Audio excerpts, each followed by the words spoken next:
अहिले हामी कवीर सर र म भएर हामी ठुलाकोट जाँदैछौँ। ठुलाकोटको बारेमा कवीर सरले अहिले एकदमै भन्नुहुन्छ।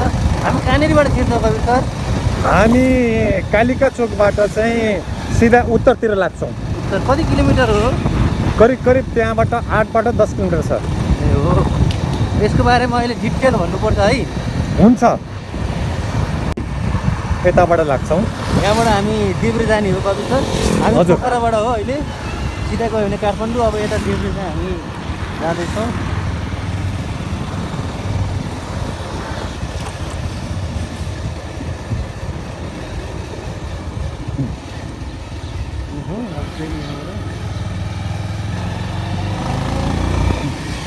कालिका भन्छ होइन, कालिका ठुलाकोट जाने बाटो।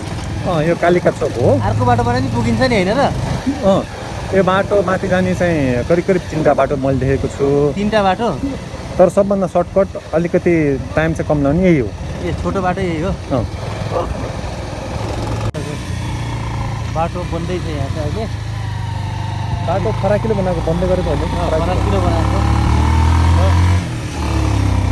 ए मिलाउँदा भयो। कति कति हो? 200। यो कसको तिम्रो हो?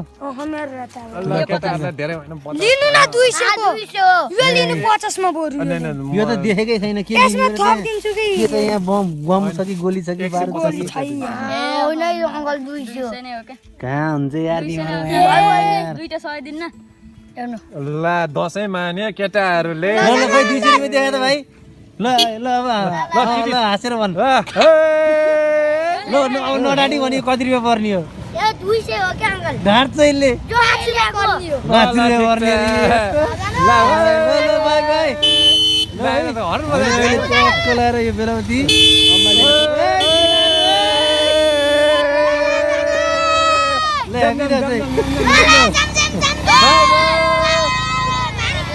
कहाँ देख्न पाइन्छ यार? धेरै पछि यसरी पोखरी देखेँ यार मैले।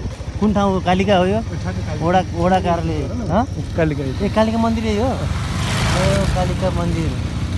ल पोखराको यो लेखनाथ स्थित प्रत्यक्ष भगवान कालिका मन्दिर चाहिँ यहाँ देख्न पाइयो। कालिका चोक वडा कार्यालय रहेछ नि त यो पोखरा। यो 28 रहेछ नि त है वडा कार्यालय।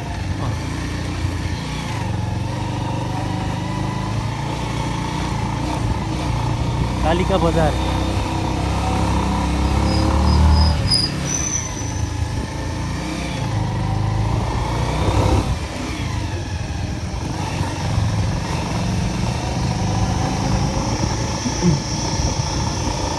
कालिका बजारको बाटोबाट यो बिल्डिङ हुँदै नयाँ बाटो हामी चाहिँ यता जाँदैछौँ।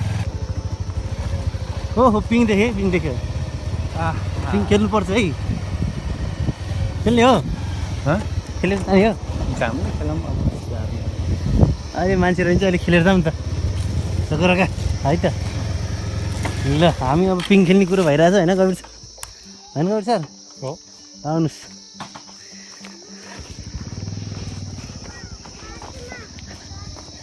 कस्तो राम्रो पिङ खेलेका भाइ यिनीहरू त। मलाई खेल्न दिन्छौ र? देऊ है। तर कति लामो त नि तल तुर्लुको झुन्डेछ। ल हो ल कान्छ सर त एकचोटि दाइ खोज्छु म नि। दाइ चाहिँ जन्मेबाट पिङ खेलेको, यस्तैमा ट्रेनिङ।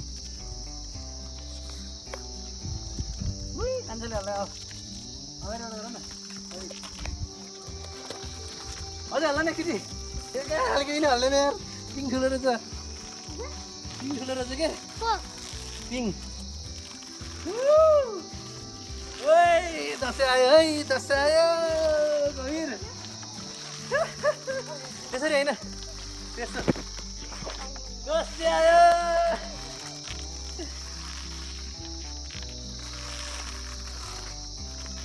दसैँको बेला पिङ खेलियो हामी, कालिका आएर छैन केटा हो।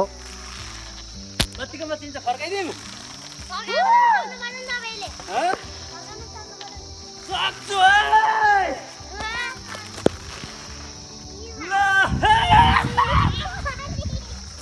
खतरा हो यो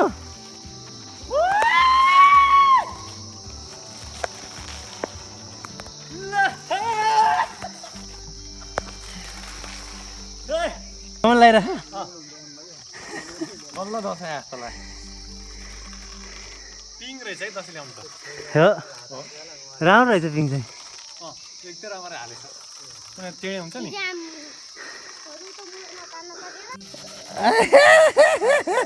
गुल्टे गुल्टे गुल्टे गुल्टे चढे केटो चढे ल उठेर गर्न स्पिड है उठेर पो गर्नुपर्छ त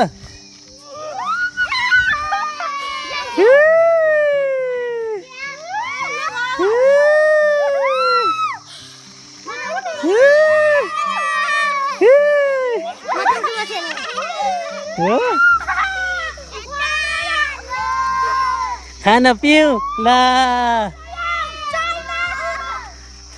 दसैँ आयो भन त तिमीहरूले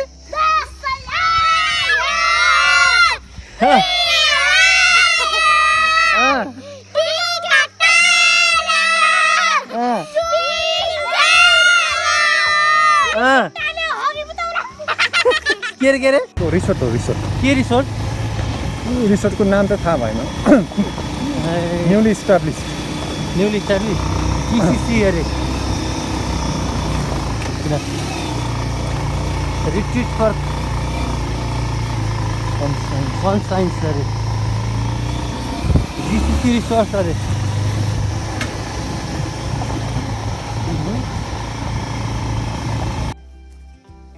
गुरु आउनु भएको छ अहिले नमस्ते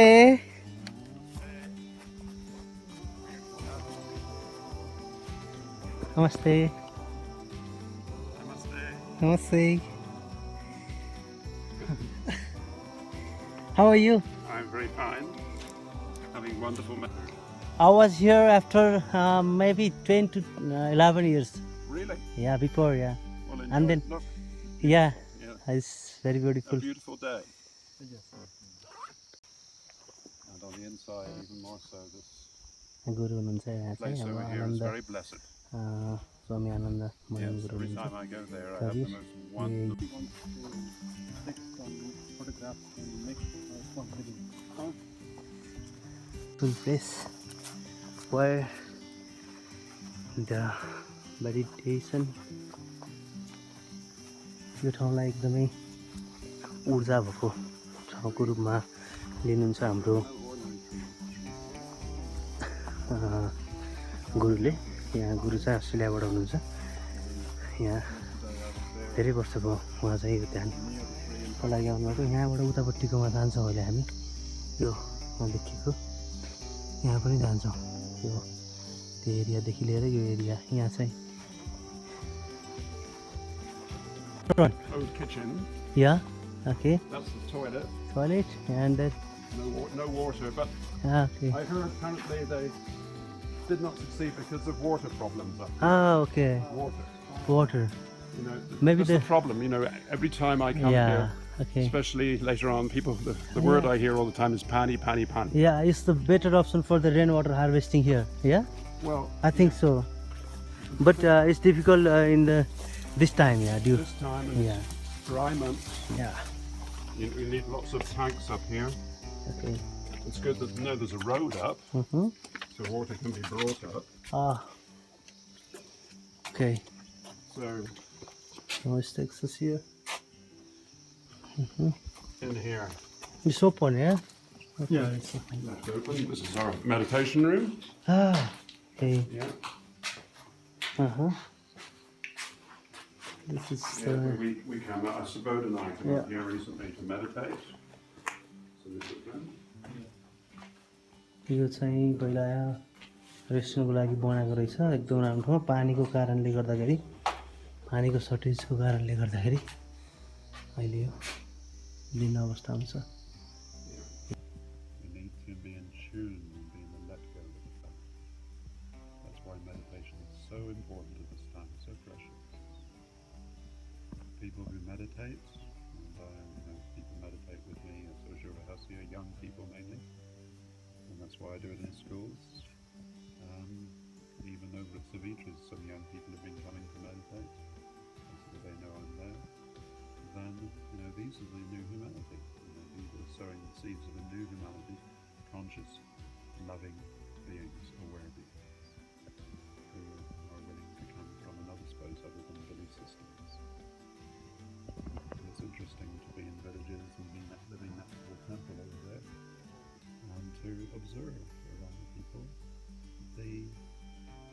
restrictions of the Hindu belief systems. The Hindu belief systems, any religious belief system, will narrow people's minds. Any belief system will block out the reality, which is beyond belief. Experience it directly. The divine has to be experienced directly, not through belief. हामी ठुलाकोटमा आएको छ। यो ठुलाकोट भनेको यो मेडिटेसनको लागि धेरै नै ऊर्जा भएको ठाउँको रूपमा लिन्छ। म आजभन्दा 11 वर्ष अगाडि म यहाँ आएको थिएँ हाम्रो कबीर सरसँग, उहाँले लिएर आउनु भएको थियो। त्यस पछाडि फेरि आज 11 वर्ष पछाडि दसैँकै बेलामा चाहिँ म आएको थिएँ। त्यतिखेर पनि अहिले पनि आएको छु। यहाँ चाहिँ यो ठाउँलाई पहिल्यैबाट नै धेरै नै यो मेडिटेसन सेन्टरको रूपमा यो राम्रो तरिकाले लिइरहेको ठाउँ हो। हामी एउटा डाँडाबाट अर्को डाँडामा आइपुगेको छ। यहाँ एउटा मन्दिर पनि छ, पूजा भइरहेको छ।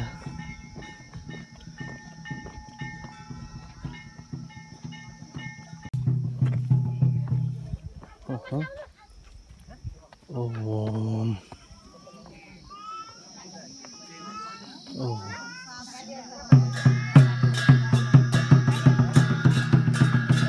पूजा भइरहेको छ अहिले।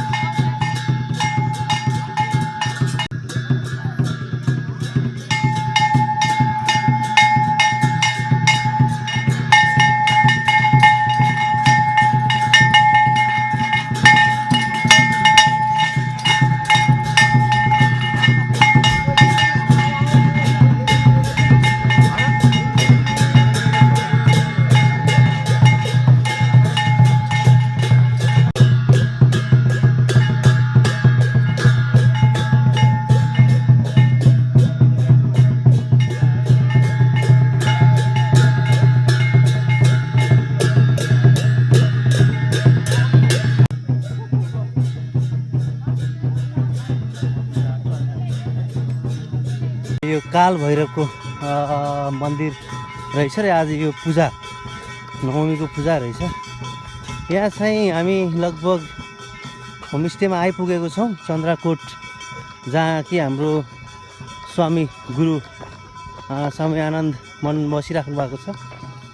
यहाँ आइपुगेको छौँ किनभने मेरो बाइक आएको छ, नत्र मैले जस्ट सस्पेक्टेड है त। हजुरको होमस्टे हो यहाँ? होइन गुरुहरू यहाँ बस्नु भएको छ नि त। ठिक छ, दिदीले सल्भ गर्नुभयो। दिदीको नाम सावित्री भुजेल हो? Okay.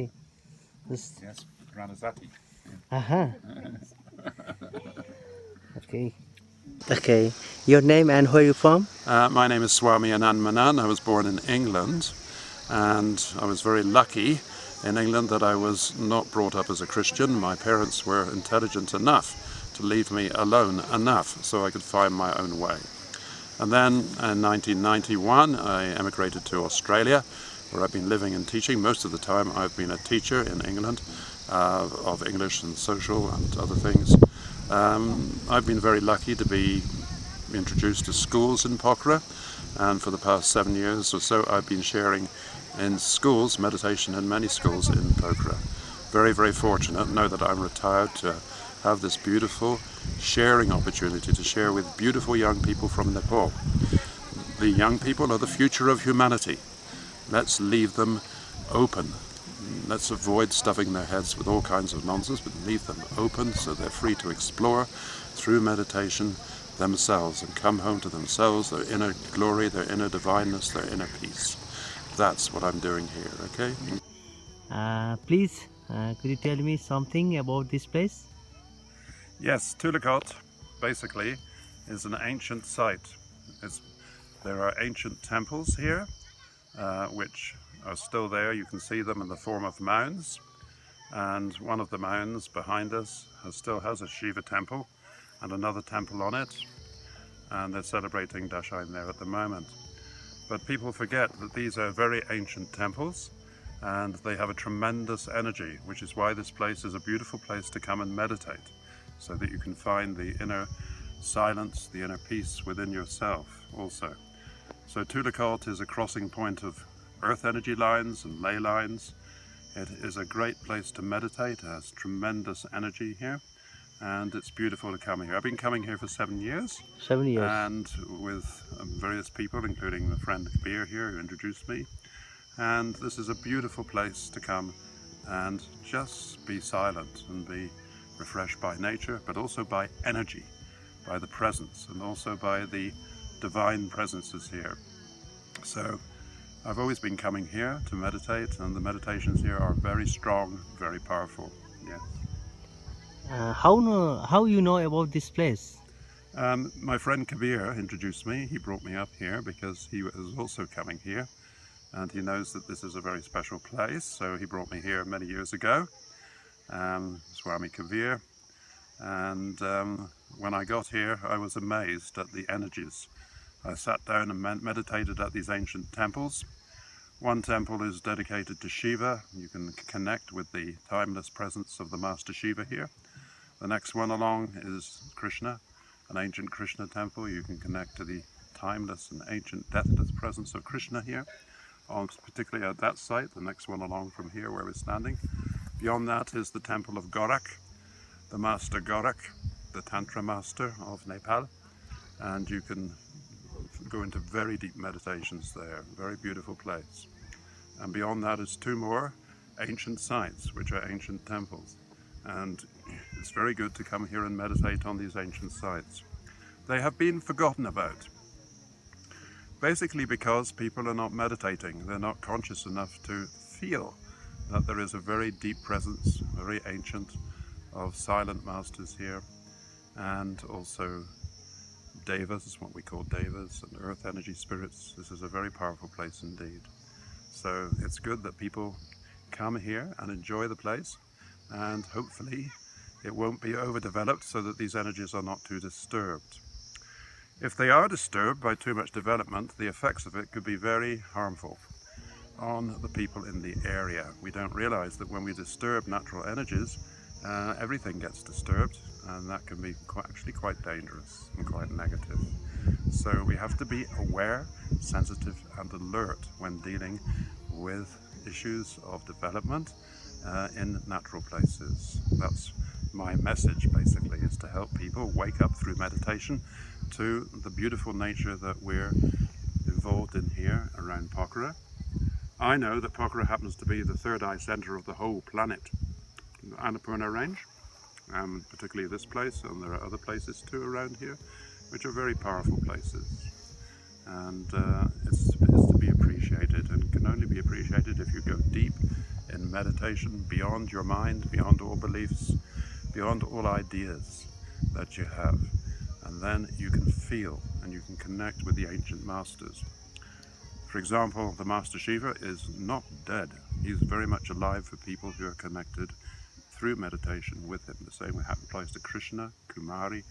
What is the major attraction of this place except the energy? Is there any beauty scenarios or? Well, of course, as we can see from here, just looking around, the scenery is very beautiful.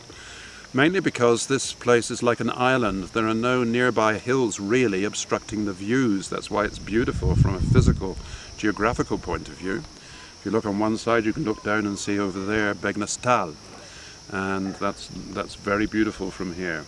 And other mountains like Kate Barry over there, which is a crystal mountain. Underneath Kate Barry is tremendous crystal. Underneath Thulakot too, there are big crystals, okay?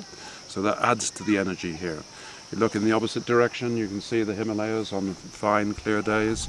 You have the most beautiful views of the Himalayas from here. Yeah. Okay?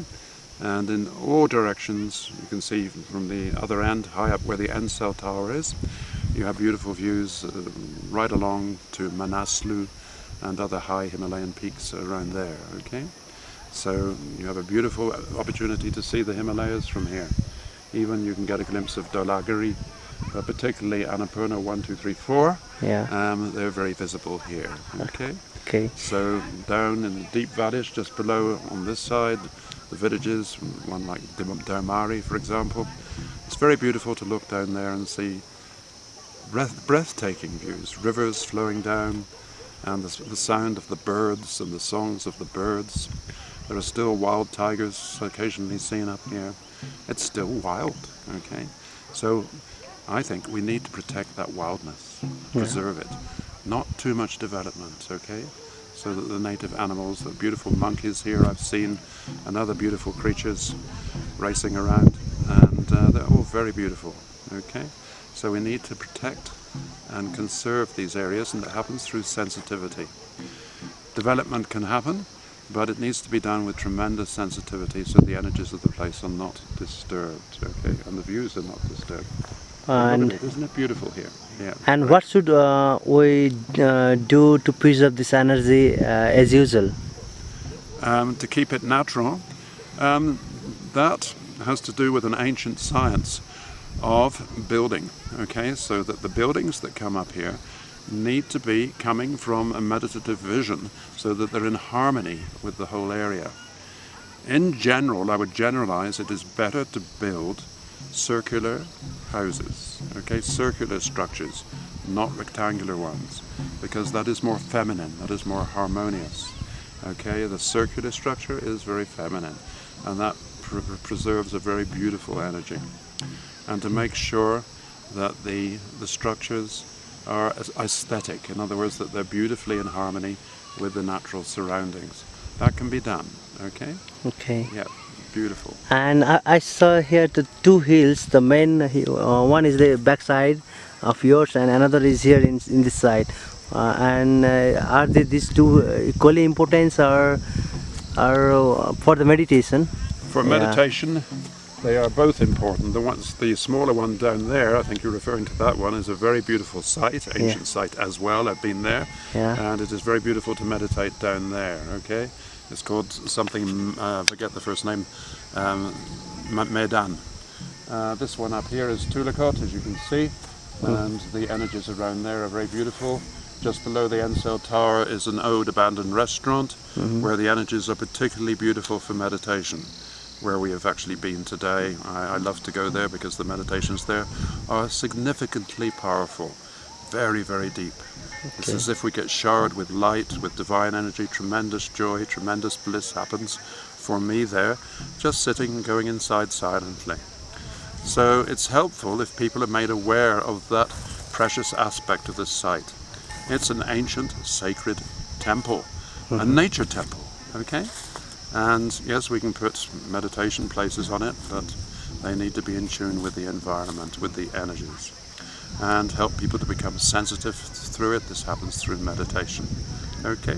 Okay, and for your last message to the meditator to welcome this place? Last message is come here, experience, okay? Go beyond your belief systems, whatever they are, go beyond your mind, in other words. Go beyond the mind. That's what meditation is about, into the Atman, so-called Atman and Brahman, into the presence beyond the mind, okay? Beyond knowledge, beyond words. Feel the silence, feel the bliss, feel the ecstasy, and beyond that is the mystery, okay? The rahasya, the mystery of life. If you can come here and be open to all that, and not be restricted by your thoughts, prejudices, biases, beliefs, whatever they are, you can find tremendous freedom here. You come home to the divine inside yourself. This is a precious place. Let's protect it, okay? Encouraging that, okay? Thank you. Okay, thank you very much, sir. Good. हजुरको मेरो नाम चाहिँ कबीर खड्की। हजुरले पनि के अरे meditation गर्नुहुन्छ भन्ने थाहा पाएँ यो ठाउँमा। यो ठाउँलाई चाहिँ कति वर्षबाट आइराख्नु भएको छ हजुर? म चाहिँ करिब 10 वर्षबाट यहाँ निरन्तर आउने गरिरहेको छु र त्यो क्रममा यहाँ धेरै चाहिँ परिवर्तनहरू देखेँ। पहिलोचोटि आउँदाखेरि म आफ्नो स्कुलको बच्चाहरूलाई लिएर आएको थिएँ। त्यो पनि एक्सिडेन्टली भनौँ कि यहीँ आउँछु भनेर आएको चाहिँ थिएन।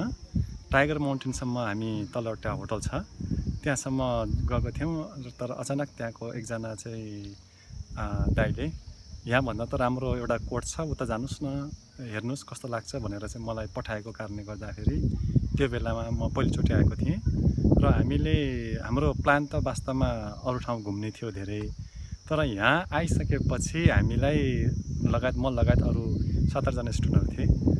हाम्रो दिनभरि यहीँ पनि बित्यो र हामी यहाँ एकदमै खुसी भयौँ र त्यस दिनबाट र त्यो समयबाट म चाहिँ निरन्तर यहाँ आइरहेको छु। यो ठाउँको प्रमुख विशेषता के छ? यो ठाउँको त अब भनिन्छ एउटा बाहिरी सुन्दरता र एउटा चाहिँ भित्री सुन्दरता। बाहिरी सुन्दरता मैले मेरो जीवनमा सबैभन्दा सुन्दर देखेको ठाउँहरूमध्येको एउटा म यसैलाई नै मान्छु, किनकि यताबाट तपाईँले देख्न सक्नुहुन्छ सम्पूर्ण हिमालय रेन्जहरू, पर्वत श्रृङ्खलाहरू तपाईँले देख्न सक्नुहुन्छ। यसको ठिक तल चाहिँ मादी खोला छ, यतापट्टि फेरि हाम्रो बेगसताल छ र यस ठुलाकोटबाट हामीले करिब करिब 6वटाबाट 7वटा ताल पनि देख्न सक्छौँ। र यसको भित्री सुन्दरता भनेको यहाँ आउने बित्तिकै एउटा छुट्टै खालको आनन्द र मनको शान्ति र एउटा यसो एकैछिन बस्दाखेरि पनि गहिरो अनुभूति भएको मैले चाहिँ पहिलोचोटि नै महसुस गरेको थिएँ र त्यसपछि चाहिँ मैले विभिन्न साथीहरूलाई यहाँ देखिरहेको छु। अनि मेडिटेसन अथवा योग चाहिँ के हो, के भन्नुहुन्छ तपाईँले? विशेष गरी त म योगको ज्ञाता त होइन, तैपनि मेरा केही साथीहरूको त्यो लिङ्कहरू त योगामा छ। तर मेडिटेसन र योगको एकदम गहिरो सम्बन्ध छ। तर मैले चाहिँ मेडिटेसन गरेको भएर यस विषयमा मात्रै म बोलेँ। वास्तवमा मेडिटेसन या फिर जसलाई हामीले ध्यान भन्छौँ, यो मान्छेहरूको एउटा विचार, एउटा सोचाइ के छ भन्दाखेरि चाहिँ ध्यान भनेको कुनै विशेष मान्छेले मात्रै गर्ने हो या फिर चाहिँ बुढौलीमा पुगेपछि भगवानको नाम जप्ने हो या फिर केही ठाउँमा एकान्त गरेर बस्ने हो। तर वास्तवमा त्यो भन्दा नि मैले बुझेअनुसार ध्यान भनेको स्वको खोज हो, अस्तित्वको खोज हो, आफ्नो खोज हो मैले बुझेअनुसार। र वास्तवमा तपाईँ शरीर होइन भनेर चाहिँ हामीले जति भने तापनि कहिले पनि मान्छेले चाहिँ त्यो बुझ्नेवाला छ र छैनन्। र त्यसलाई चाहिँ हामीले रियल एक्सपिरियन्स गर्नको लागि आत्मा भनेको के हो, शरीर भनेको के हो, बिना ध्यान जहाँसम्म लाग्छ मलाई चाहिँ यो हामीले जति भने तापनि मान्छेले बुझ्नेवाला छैनन्। र यो आत्मालाई बुझ्ने एउटा चाहिँ क्रिया नै ध्यान लाग्छ। यहाँ चाहिँ धेरै ठाउँका मानिसहरू आएर यो मेडिटेसन गरेको देखिन्छ होइन? हजुर। यो ठाउँलाई अब मेडिटेसनकै रूपमा प्रख्यात गर्नुपर्छ जस्तो लाग्छ कि अनि लोकल लेभलको स्थानीय तहले के गर्नुपर्छ जस्तो लाग्छ कि के छ तपाईँको भनाइ? विशेषतः म यहाँको रैथाने चाहिँ म परिनँ, म चाहिँ पोखराको परेँ। यहाँको एउटा ठुलो समस्या भनेको एउटा पानीको असुविधा मैले धेरै समय अगाडिबाट देखेको छु। अनि मान्छेलाई के लाग्छ भन्दाखेरि चाहिँ यदि यहाँ विभिन्न चाहिँ भवनहरू लगायत चाहिँ कुराहरू बन्दै गयो भने चाँडै नै यो समस्या पनि समाधान हुन्छ र जीवन एउटा चाहिँ सहजताका हिसाबले चाहिँ अगाडि बढ्छ भन्ने हो। तर यसको महत्त्व त्यसमा भन्दा बढी चाहिँ यसलाई एउटा धार्मिक स्थल बनाउन सकियो भने यसमा धेरैभन्दा धेरैले फाइदा लिन सक्छ भन्ने मलाई लाग्छ।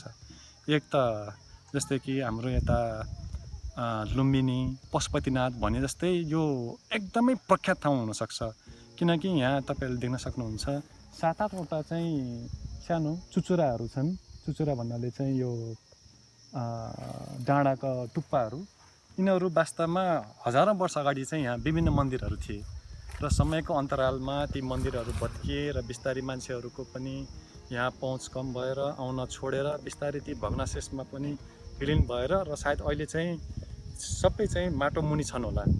तर यदि हामीले यो त्यो ठाउँलाई उत्खनन गर्ने हो भने यसलाई चाहिँ कुनै एउटा रमणीय ठाउँभन्दा यसलाई चाहिँ धार्मिक हिसाबले चाहिँ त्यही मन्दिरहरू बनाएर चिनाउँदाखेरि धेरैभन्दा धेरै प्रख्यात र यो गण्डकी एरियाको नै एउटा प्रमुख धार्मिक स्थल बन्न सक्ने सम्भावना मैले देखेको छु। यो पोखरा महानगरपालिकाको 28 नम्बर वार्डमा पर्दो रहेछ होइन? हजुर। अनि अब यसको बारेमा त धेरै थाहा भयो। यहाँ आउने मान्छेहरू यहाँ ध्यान गरेर यहीँबाट फर्केर जानुपर्ने हुन्छ कि यहीँ बसेर 2-3 दिन अथवा केही समय बिताउँ भन्ने चाहिँ त्यस्तो के छ सम्भावना यहाँ चाहिँ बस्ने ठाउँहरूको?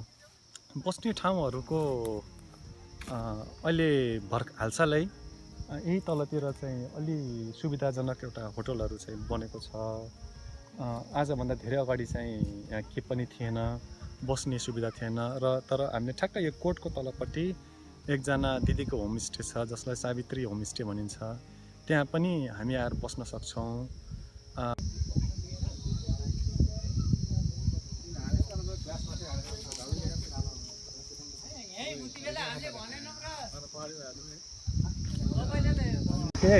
यो गाउँ है यो चित्तेपानी भन्ने गाउँ हामी अहिले फर्किँदैछौँ है। कविर सर र म अब फेरि यो ठाउँलाई पछि आउने बाचाका साथ हामी चाहिँ फर्किँदैछौँ होइन कविर सर? हजुर हो। के छ तपाईँको भनाइहरू? एकचोटि चाहिँ यो ठाउँमा भिजिट गर्नु होला। पक्कै तपाईँलाई चाहिँ जीवनमा एउटा ठुलो एउटा राम्रो काम गरे, एउटा रमाइलो ठाउँमा चाहिँ जान पाएँ भन्ने चाहिँ एउटा फिलिङ चाहिँ हुन्छ। ओके।